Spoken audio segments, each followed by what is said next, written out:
ನಮಸ್ಕಾರ, ನೀವು ನೋಡ್ತಾ ಇದ್ದೀರಾ ನ್ಯೂಸ್ 18. ನಾನು ಸ್ಮಿತಾ ರಂಗನಾಥ್. ಸಮಾಜ, ವೃತ್ತಿ, ಕುಟುಂಬ, ಮಹಿಳೆಯ ಪಾತ್ರ ಅಪರಿಮಿತ. ತನಗಿರುವ ಅನೇಕ ಪಾತ್ರಗಳನ್ನ ಯಶಸ್ವಿಯಾಗಿ ನಿರ್ವಹಿಸ್ತಾ ತಾನಂದುಕೊಂಡ ಕ್ಷೇತ್ರದಲ್ಲಿ ಸಾಧನೆಯನ್ನ ಮಾಡಿದಾಗ, ಅದರಲ್ಲೂ ಪುರುಷ ಪ್ರಧಾನ ಸಮಾಜದಲ್ಲಿ ಮಹಿಳೆ ಸಾಧನೆಯನ್ನ ಮಾಡಿದಾಗ ಆಕೆ ಮಹಾನ್ ಅನ್ನಿಸ್ಕೊಳ್ತಾಳೆ. ಇಂತಹ ಅನೇಕ ಮಹಾನ್ ಮಹಿಳೆಯರ ಮನಸ್ಸನ್ನ ಒರೆಗೆ ಹಚ್ಚೋ ಕಾರ್ಯಕ್ರಮವೇ ಮಹಾನ್ ಮಹಿಳೆ. ಇವತ್ತಿನ ನಮ್ಮ ಮಹಾನ್ ಮಹಿಳೆ ಕಾರ್ಯಕ್ರಮದ ಅತಿಥಿ ಭಾರತದ ಪ್ರಪ್ರಥಮ ಮಹಿಳಾ ವೆಂಟ್ರಿಲೋಕ್ವಿಸ್ಟ್ ಇಂದುಶ್ರೀ ರವೀಂದ್ರ ಅವರು. ಮೇಡಮ್ ನಮಸ್ಕಾರ, ಕಾರ್ಯಕ್ರಮಕ್ಕೆ ಸ್ವಾಗತ. ನಮಸ್ಕಾರ. ನಿಮ್ ಬಗ್ಗೆ ಹಾಗೆ ನಿಮ್ಮ ಅಜ್ಜಿ ಬಗ್ಗೆ ಮಾತನಾಡೋಕ್ ತುಂಬಾ ಇದೆ. ಆದ್ರೆ ಅದಕ್ಕಿಂತ ಮುಂಚೆ ನಿಮ್ಮ ಕಿರು ಪರಿಚಯದ ಒಂದು ವಿಡಿಯೋ ಇದೆ, ನೋಡ್ಕೊಂಡು ಬರೋಣ. Video please. ನಿನ್ನ ಕೈಲಿ ಆಗೋದಿಲ್ಲ, ಇದೊಂದು ಮಾತು ನಮ್ಮ ಜೀವನದ ದಿಕ್ಕನ್ನೇ ಬದಲಿಸಬಹುದು. ವೀಕ್ ಮನಸ್ಸಿನವರಾದ್ರೆ ಇರಬಹುದು, ನನ್ನಿಂದ ಆಗಲ್ಲ ಅಂತ ಸುಮ್ಮನಾಗ್ಬಿಡಬಹುದು. ಅಥವಾ ಯಾರು ಆಗಲ್ಲ ಅಂದ್ರೋ ಅವರ ಮುಂದೆಯೇ ಅವರು ಹೇಳಿದ ಮಾತನ್ನ ಸುಳ್ಳು ಅಂತ ನಿರೂಪಿಸಿ ತೋರಿಸೋ ಗಟ್ಟಿತನ ನಮ್ಮಲ್ಲಿ ಬಂದ್ಬಿಡಬಹುದು. ವೆಂಟ್ರಿಲೋಕ್ವಿ ಹುಡುಗಿರ್ ಮಾಡೋದಕ್ಕಾಗಲ್ಲ ಕಣಮ್ಮ, ಬೇರೇನಾದ್ರೂ ಕಲಿ ಹೋಗು ಅಂತ ಹೇಳಿದ ಆ ಒಂದು ಮಾತೆ ಇವತ್ತು ಇಂದುಶ್ರೀ ರವೀಂದ್ರ ಅನ್ನೋ ಸಾಮಾನ್ಯ ಕುಟುಂಬದ ಹೆಣ್ಣು ಮಗಳೊಬ್ಬಳಿಗೆ ವಿಶ್ವದ ಮೂಲೆ ಮೂಲೆಯಿಂದ ನಮ್ಮಲ್ಲಿಗೂ ಬಂದು ಪರ್ಫಾರ್ಮ್ ಮಾಡಿ ಅನ್ನೋ ಡಿಮ್ಯಾಂಡ್ ಹುಟ್ಟೋ ಹಾಗೆ ಮಾಡಿತು. ತಂದೆ RN ರವೀಂದ್ರ, ತಾಯಿ ಮಂಜುಳಾ ರವೀಂದ್ರ, ಇಬ್ಬರು ಕಲಾವಿದರೆ. ಪತಿ ಅಶ್ವಥ್ ಬೇರಿಕೆ, ಅತ್ತೆ ದಾಕ್ಷಾಯಿನಿ ರವೀಂದ್ರನಾಥ್, ಮಾವ ರವೀಂದ್ರನಾಥ್ ಎಲ್ಲರೂ ಕಲೆಯ ಪ್ರೋತ್ಸಾಹಕರೇ.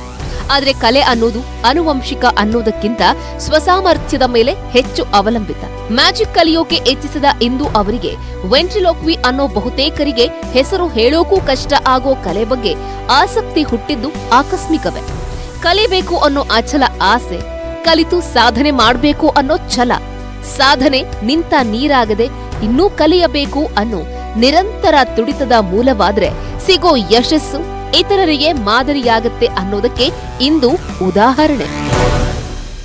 ಇನ್ನು ಮೇಡಮ್, ಈಗ ಸಾಮಾನ್ಯವಾಗಿ ನಿಮ್ಮ ಪ್ರೊಫೆಷನ್ ಇದೆಯಲ್ಲ ವೆಂಟ್ರಿಲೋಕ್ವಿಸಮ್, ಅಂದ್ರೆ ಯಾವಾಗ ಬಾಯ್ ಕ್ಲೋಸ್ ಆಗತ್ತೆ ಅವಾಗ ನಿಮ್ಮ ವೃತ್ತಿ ಪ್ರಾರಂಭ ಆಗತ್ತೆ ಅಂತ ಹೇಳಿ ಒಂದು ಡೀಪ್ ಮೆಸೇಜ್ ಇದೆಯಾ ಇದ್ರಲ್ಲಿ ಅಂತ ಹೇಳಿ ನನಗೆ ಅನಿಸ್ತಾ ಇರೋದು. ತಪ್ಪಿದ್ರೆ ಕರೆಕ್ಟ್ ಮಾಡಿ.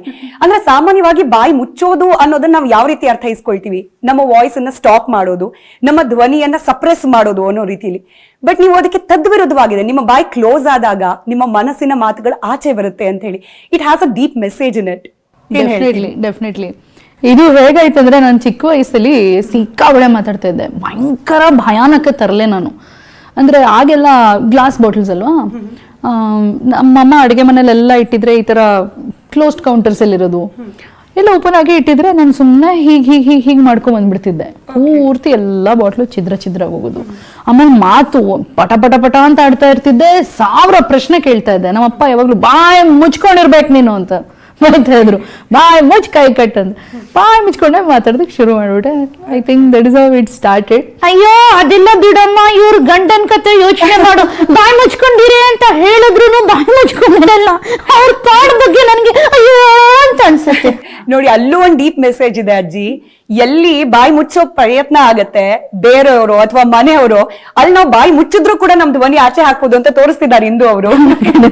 ನಮ್ಮ ವೃತ್ತಿಯನ್ನ ಅಥವಾ ನಮ್ಮ ಬದುಕನ್ನ ಯಾವ ರೀತಿ ರೂಪಿಸ್ಬಿಡುತ್ತೆ ಅನ್ನೋದಕ್ಕೆ ಬಹುಶಃ ನಿಮ್ಮ ಬದುಕು ಕೂಡ ಒಂದು ಉದಾಹರಣೆ. ನಾನು ಓದಿದ್ದು ಹಾಗೆ ನಿಮ್ ಬಗ್ಗೆ ತಿಳ್ಕೊಂಡಿದ್ದು ಅಂದ್ರೆ ಎಕ್ಸಾಮ್ ಇಂದ ತಪ್ಪಿಸ್ಕೊಳ್ಬೇಕು ಅನ್ನೋದಕ್ಕೆ ಮ್ಯಾಜಿಕ್ ಕಲಿಯಕ್ ಹೋದ್ರಿ. ಚಿಕ್ಕ ಆಸೆ ಅದು ಮನ್ಸಲ್ಲಿ ಹುಟ್ಟಿದ್ದು. ಬಟ್ ಇವತ್ತು ನಿಮ್ಗೆ ಈ ಪ್ರೊಫೆಷನ್ಗೆ ಅದ್ ಲೀಡ್ ಮಾಡಿದೆ. ಭಾರತದ ಪ್ರಪ್ರಥಮ ವೆಂಟ್ರಿಲೋಕಿಸ್ಟ್ ಆಗಿ ಮಾಡಿದೆ ನಿಮ್ಮನ್ನ. ನಾವು ಅನ್ಕೊಂಡಿದ್ದೆಲ್ಲ ಆಗಲ್ಲ ಲೈಫಲ್ಲಿ. ಆದ್ರೆ ನಾವು ಅನ್ಕೊಳ್ಳದೆ ಇದ್ದಿದ್ದಾದಾಗ ನಾವು ಹತಾಶರಾಗಬಾರ್ದು. ಯಾಕಂದ್ರೆ ನನಗೆ ಸೈಂಟಿಸ್ಟ್ ಆಗ್ಬೇಕಂತ ತುಂಬಾ ಆಸೆ ಇತ್ತು ಚಿಕ್ಕ ವಯಸ್ಸಲ್ಲಿ. ನಾವು ಇದ್ದಿದ್ದು CPRI ಕಾಲೋನಿಲಿ. ನನಗೇನಂದ್ರೆ, ನಾನು ಬೆಳೆದ್ರೆ ಅಬ್ದುಲ್ ಕಲಾಂ ರೇಂಜಿಗೆ ಬೆಳಿಬೇಕು, ಇಲ್ಲ ಬೆಳಿಬಾರ್ದು, ಇಷ್ಟೇ. ಬಟ್ ಇನ್ ದಿ ಪ್ರಾಸೆಸ್ ನಾನು ಎಲ್ಲಾ ಕಲೆಗಳನ್ನು ಕಲ್ತ್ಕೊಳ್ತಾ ಇದ್ದೆ. ಯಾಕಂದ್ರೆ ನಮ್ಮ ತಂದೆ ಪೇಂಟರು. ನಾನು ಚಿಕ್ಕ ವಯಸ್ಸಿಂದ ಸ್ಕ್ರೀನ್ ಪ್ರಿಂಟಿಂಗ್ ಮಾಡಿದೀವಿ ಮನೇಲಿ. ಗ್ಲೋಸೈನ್ ಬೋರ್ಡ್ ಇರ್ತಿತ್ತಲ್ಲ, ಅದನ್ನ ಕಟ್ ಮಾಡಿ ಪ್ರತಿ ಅಕ್ಷರ ಕಟ್ ಮಾಡಿದೀನಿ ನಾನು ಚಿಕ್ಕ ವಯಸ್ಸಲ್ಲಿ. ಆಮೇಲೆ ನಮ್ಮಪ್ಪ ಪೇಂಟ್ ಮಾಡೋದನ್ನ ನೋಡ್ತಾ ಇದ್ದೆ, ಅಕ್ಷರ ಬರೆಯೋದು ನೋಡ್ತಾ ಇದ್ದೆ, ಪೇಂಟಿಂಗ್ಸ್ ಮಾಡೋದು ನೋಡ್ತಿದ್ದೆ. ಈ ರಾಮಯ್ಯ ಆಸ್ಪತ್ರೆಯಿಂದ ಮಾಡೆಲ್ಸ್ ಮಾಡಿಸೋರು, ಈ ಡೆಂಟಲ್ ಕಾಲೇಜ್ ಅವರು ಬೇರೆ ಬೇರೆ ಬಾಡಿ ಪಾರ್ಟ್ಸ್ ಮಾಡೆಲ್ಸ್ ಮಾಡಿಸೋರು. ಸೊ ಆ ಬಾಡಿ ಪಾರ್ಟ್ಸ್ ಮಾಡೋದೆಲ್ಲ ನೋಡ್ತಾ ಇದ್ದೆ. ಸೊ ಚಿಕ್ಕಂದಿಂದ ನಾನು ಬೇರೆ ಬೇರೆ ಕಲೆಗಳನ್ನ ಹತ್ತಿರದಿಂದ ನೋಡ್ಕೊಂಡು ಬಂದಿದ್ದೀನಿ. ನಮ್ಮ ತಾಯಿ ಸಿಂಗರು. ನನ್ 2 ತಿಂಗಳು ಮಗು ಇದ್ದಾಗಿಂದ ನಮ್ಮ ತಾಯಿ ಆರ್ಕೆಸ್ಟ್ರಾ ಕರ್ಕೊಂಡು ಹೋಗ್ತಾ ಇದ್ರು. ಸೊ ಹಾಗೆ ನನ್ಗೆ ಒಂಥರ ಆ ಕಲೆಗಳ ಮಧ್ಯೆನೆ ಬೆಳೆದೆ. ಕಲೆಗಳಲ್ಲಿ ಪರಮ ಕಲೆ ಯಾವ್ದು ಗೊತ್ತಾ? ಯಾವ್ದು ಅಜ್ಜಿ? ಗ್ರೀಸ್ ನಿಂದ ಆದ ಕಲೆ. ಗ್ರೀಸ್ ನಿಂದ ಆಗಿರೋದು. ಯಾವ ಏರಿಯಲ್ಲೂ ಅಥವಾ ಯಾವ ಸರ್ಫೆಕ್ಸ್ ಅಲ್ಲೂ ಯಾವ್ದು ತೆಗಿಯಲ್ಲ ಆ ಕಲೆ. ಯಾವ್ದು ಓಕೆ. ಹಾಗೆ ನನ್ಗೆ ಸೈಂಟಿಸ್ಟ್ ಆಗ್ಬೇಕಂತ ಆಸೆ ಇತ್ತು. ಆಮೇಲೆ ಮೌಂಟ್ ಕಾರ್ಮಲ್ ಸೇರ್ಕೋಬೇಕಂತ ತುಂಬಾ ಆಸೆ ಇತ್ತು. ಸಿಗದೆ ಇದ್ದಾಗ ನನಗೆ ತುಂಬಾ ಹತಾಶಲಾದೆ, ಬೇಜಾರಾಯ್ತು. ಬಟ್ ಪ್ರತಿಯೊಂದು ನಮಗ್ ಸಿಗದೆ ಇದ್ದಾಗ್ಲೂ ಅದ್ರ ಹಿಂದೆ ಒಂದು ದೊಡ್ಡ ಕಾರಣ ಇರುತ್ತೆ. ಮುಂದೆ ಯಾವಾಗ್ಲೂ ನಮ್ಗೆ ಹೋದಾಗ ಗೊತ್ತಾಗುತ್ತೆ ಈ ಕಾರಣಕ್ಕೆ ನನ್ಗೆ ಅಲ್ಲಿ ಇದು ಸಿಕ್ಲಿಲ್ಲ ಅಂತ. ಉದಾಹರಣೆಗೆ ನಮ್ಮ ತಾಯಿಗೆ ನಾನು ಸಿಂಗರ್ ಆಗ್ಬೇಕು ಅಂತ ತುಂಬಾ ಆಸೆ ಇತ್ತು. ಯಾಕಂದ್ರೆ ಶಿ ವಾಸ್ ಅ ಸಿಂಗರ್. ನಮ್ಮ ಮನೆಗೂ ಬರೋರು ಮಕ್ಳೆಲ್ಲ ಕಲ್ತ್ಕೊಳಕ್ ಬರೋರು. ಸೊ ನಮ್ಮ ಅಮ್ಮನ ಹತ್ರ ಕಲಿತಾ ಇರ್ಲಿಲ್ಲ ಅಂತ ಇನ್ನೊಬ್ರ ಹತ್ರ ಹಾಕಿದ್ರು. ಆ ಮೇಡಮ್ ಏನ್ ಮಾಡೋರು, ನಾನು ಪುಟ್ಟ ಮಗು UKG LKG ಮಗು ಇದ್ದಾಗ ಹೋಗ್ತಾ ಇದ್ದೆ, ತೊಡಗಿಲ್ಬಿಡೋರು, ಕಲಿತಾ ಇಲ್ಲ ನೀನು ಅಂತ. ಸಂಗೀತಕ್ಕೆ ಹೋದ್ರೆ ನೋವು ಬರುತ್ತೆ, ನೋವಾಗುತ್ತೆ ಅಂದ್ಬಿಟ್ಟು ನಾನು ಹೋಗ್ಲೇ ಇಲ್ಲ, ಕಲೀಲೇ ಇಲ್ಲ. ಅದೊಂದು ಬೇರೂರಿಗೆ ಕೂತ್ಬಿಡ್ತು. ನಮ್ಮಮ್ಮ ಏನೇನ್ ಸಿಗುತ್ತೆ ಮನೇಲಿ ಅದೆಲ್ಲ ತಗೊಂಡು ಹೊಡ್ತಿದ್ದಾರೆ, ಹೋಗು ಸಂಗೀತ ಕಲಿ ಕಲಿ ಕಲಿ. ಇಲ್ಲ, ನಾನ್ ಉಲ್ಟಾ ನಿಂತ್ಕೊಂಡ್ರು ಕಲೀಲೇ ಇಲ್ಲ. ಆಮೇಲೆ ನನಗೆ ಈ ಸಂಗೀತದ ಕಾರ್ಯಕ್ರಮಗಳಲ್ಲಿ ಮಕ್ಳು ಹಾಡೋದು ನೋಡಿದ್ರೆ ನಾನು ಯಾಕೆ ಕಲೀಲಿಲ್ಲ, ನಮ್ಮಮ್ಮ ಅಷ್ಟು ಹೇಳೋರಲ್ಲ, ತುಂಬಾ ಗಿಲ್ಟ್ ಕಾಡೋದು. ಆಮೇಲೆ ವಯಸ್ಸಾಗೋಗಿದೆ ನಂಗೆ ಅಂತ ಅನ್ಸಕ್ ಶುರು ಆಗೋಯ್ತು. ನಂಗೇನು ವಯಸ್ಸಾಗಿರ್ಲಿಲ್ಲ, ಆದ್ರೂ ನನ್ಗೆ ಇವಾಗ ಟೈಮ್ ಇಲ್ಲ ಕಲಿಯಕ್ಕೆ.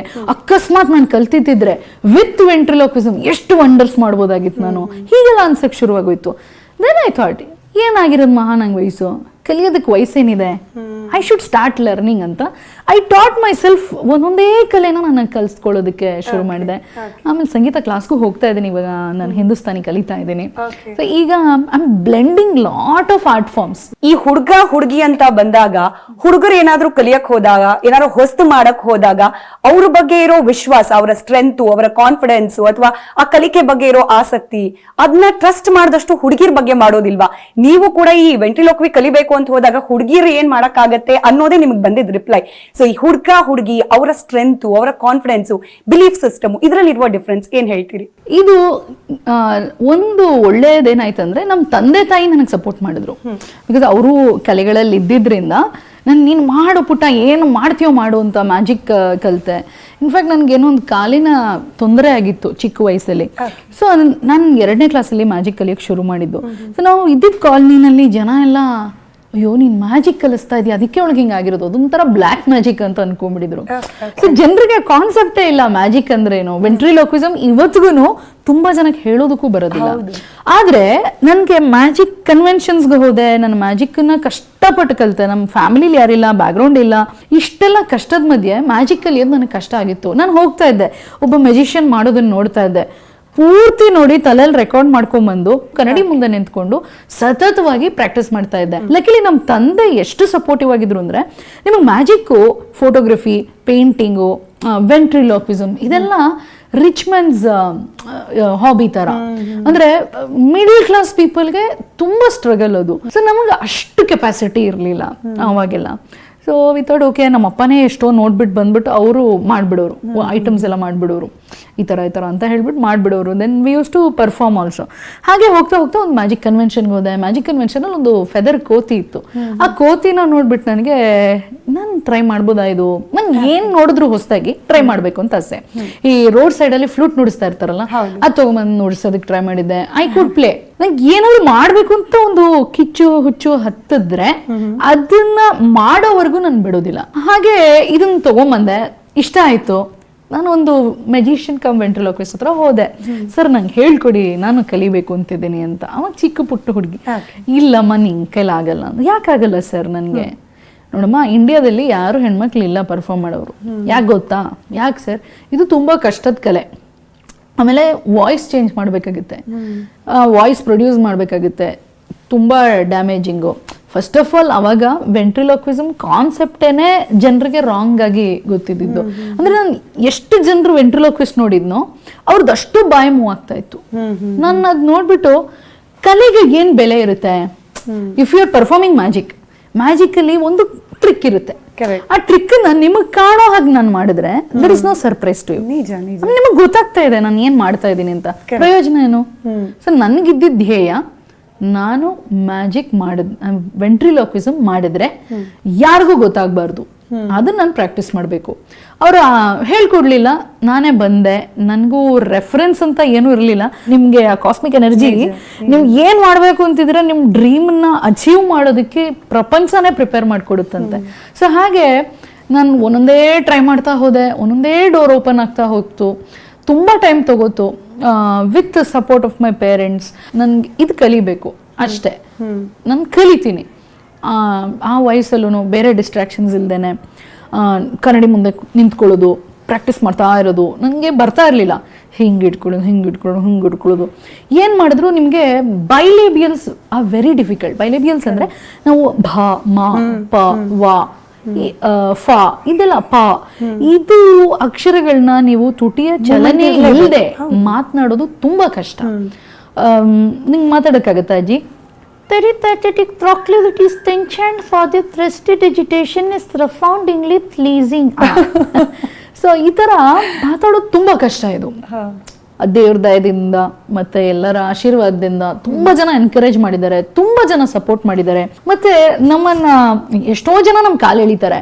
ನೀವು ಇನ್ಸ್ಟಾಗ್ರಾಮ್ ಅಲ್ಲಿ ಒಂದು ವಿಡಿಯೋ ಹಾಕಿದ್ರೆ ಎಷ್ಟು ಜನ ಬರೀ ಕಾಲು ಎಳೆಯುವಂಥದ್ದು, ಒಂದು ಟೊಮೊಟೊದೊಂದು ವಿಡಿಯೋ ಮಾಡಿ ಹಾಕ್ದೆ. ಟೊಮೊಟೊ ವೇಸ್ಟ್ ಮಾಡಿದ್ದೀರಾ, ಟೊಮೊಟೊ ವೇಸ್ಟ್ ಮಾಡಿಲ್ಲ, ಅದನ್ನ I used it later. But look at creativity, look at tomato talking. ನಿಮ್ಮ ಹತ್ರ ಮಾತಾಡ್ತಿದ್ದ ಟೊಮೊಟೊ ಅಂದ್ರೆ ಅದೊಂದು ಕ್ರಿಯೇಟಿವಿಟಿ. ಕೆಲವ್ರು ಇರ್ತಾರೆ ನೆಗೆಟಿವಿಟಿನೇ ನೋಡ್ತಾರೆ, ಅಂತವ್ರ ಮಧ್ಯೆನು ಅಂತವ್ರು ಇರ್ಬೇಕು ನಮ್ಗೆ, ಯಾಕಂದ್ರೆ ಅಂತವ್ರು ಪುಷ್ ಕೊಡ್ತಾರೆ. ಈ ಪ್ರಶ್ನೆನ ಮುಂದಿನ ಭಾಗದಲ್ಲಿ ಕೇಳೋಣ ಅನ್ಕೊಂಡೆ. ಆಸ್ ದಿಸ್ ಇಸ್ ಕನೆಕ್ಟಿಂಗ್, ಈಗಲೇ ಕೇಳ್ಬಿಡ್ತೀನಿ. ನೀವು ಬೇರೆ ಬೇರೆ ದೇಶಕ್ಕೆ ಹೋಗಿದ್ದೀರಿ, ನೂರಾರು ಜನರು ಮುಂದೆ ನಿಂತು ಪರ್ಫಾರ್ಮ್ ಮಾಡ್ತೀರಿ. ನೋಡಿ, ಜನರನ್ನ ಕನೆಕ್ಟ್ ಮಾಡ್ಕೊಳ್ಳೋದು ಅನಿವಾರ್ಯ ನಿಮ್ ವೃತ್ತಿಗೆ. ಜನರ ಮನ್ಸಿನಲ್ಲಿ ಏನ್ ನಡೀತಿದೆ, ನಾನ್ ಪರ್ಫಾರ್ಮ್ ಮಾಡ್ತಿರೋದು ಅವ್ರಿಗೆ ಇಷ್ಟ ಆಗ್ತಿದ್ಯಾ ಇಲ್ವಾ, ಅಂದ್ರೆ ಸಮಾಜವನ್ನ ಅರ್ಥ ಮಾಡ್ಕೊಳ್ಳೋದು ಅನಿವಾರ್ಯ ಈ ವೃತ್ತಿಗೆ ಅಂತ ಹೇಳಿ. ಈ ಸಮಾಜ ಅಂದ ತಕ್ಷಣ ಈ 4 ಜನ ಏನ್ ಅನ್ಕೊಳ್ತಾರೆ, ಈ 4 ಜನ ನಮ್ಮನ್ನ ಏನ್ ಜಡ್ಜ್ ಮಾಡ್ಬಿಡ್ತಾರೆ, ಈ 4 ಜನ ನಮ್ಮ ಬಗ್ಗೆ ಕೆಟ್ಟದಾಗ ಅನ್ಕೊಂಡ್ಬಿಟ್ರೆ, ಈ ಕಾನ್ಸ್ಟೆಂಟ್ ಭಯ ಇರುತ್ತಲ್ಲ, ಈ ಭಯನ್ ಹೋಗ್ಲಾಡ್ಸ್ಕೊಳ್ಳೋದು ಹೇಗೆ, ನೀವ್ ಹೋಗ್ಲಾಡ್ಸ್ಕೊಂಡಿದ್ ಹೇಗೆ ಅಂತ ಹೇಳಿ. ನಾನು ಫಸ್ಟ್ ಆಫ್ ಆಲ್ ಅದಕ್ಕೆ ತಲೆ ಕೆಡ್ಸ್ಕೊಳ್ಳಲ್ಲ.